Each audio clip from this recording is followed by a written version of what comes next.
J'ai beaucoup apprécié la franchise et le contenu de votre rapport et les recommandations, les avis que vous avez émis. Évidemment, nous n'avons pas totalement libéralisé au niveau de la presse audiovisuelle, mais ça viendra. Et donc, l'alerte que nous devons donner aux uns aux autres, c'est qu'il n'y ait plus de responsabilité à ce niveau quand ce sera fait. En ce qui concerne l'accès équitable par rapport aux organisations politiques ou de la société civile, je suis très regardant sur la nécessité d'avoir le maximum d'équité.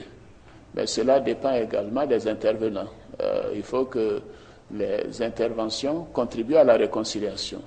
J'ai dit à Madame le ministre que nous devons laisser à la télévision sa liberté et que nous ne devons pas intervenir. C'est à eux de choisir leur programme, mais de leur dire que cette télévision appartient à tous et que tout le monde doit donc pouvoir se sentir concerné par ce qui transparaît à la télévision. Donc là, nous sommes également en phase, mais c'est un processus. Malheureusement, la sortie de crise a divisé nos compatriotes. Il y a toujours un peu malheureusement, des comportements et des propos que personnellement je condamne, qui n'aident pas à la réconciliation. Et si de tels propos sont tenus, il est clair que la radio et la télévision ne peuvent pas les diffuser parce que c'est contraire donc à l'éthique et c'est contraire à la volonté du gouvernement de renforcer cette évolution. Les petites radios locales et autres, il faudrait que ça se développe, mais dans un sens de responsabilité et en ayant en vue à chaque fois la réconciliation. Organe de régulation qui veille au libre fonctionnement de l'espace audiovisuel en Côte d'Ivoire, la Haute Autorité pour la communication audiovisuelle, la HACA, a été installée le 20 juin 2012 et c'est pour répondre à l'obligation que lui fait la loi de remettre son rapport annuel au président de la République que la HACA, avec à sa tête son président Sissi Savané, a été reçue ce jeudi au palais présidentiel par le président de la République Alassane Ouattara pour la remise de son rapport annuel 2013.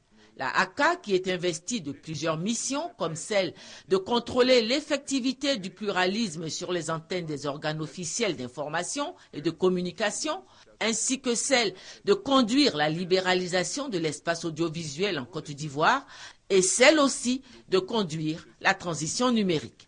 Sur ces trois aspects, le président de la HACA a présenté le travail réalisé par l'organe de régulation.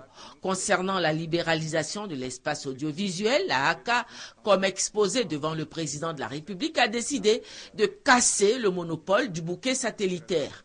La HACA a aussi décidé d'ouvrir l'espace audiovisuel aux radios commerciales et d'attribuer de nouvelles fréquences.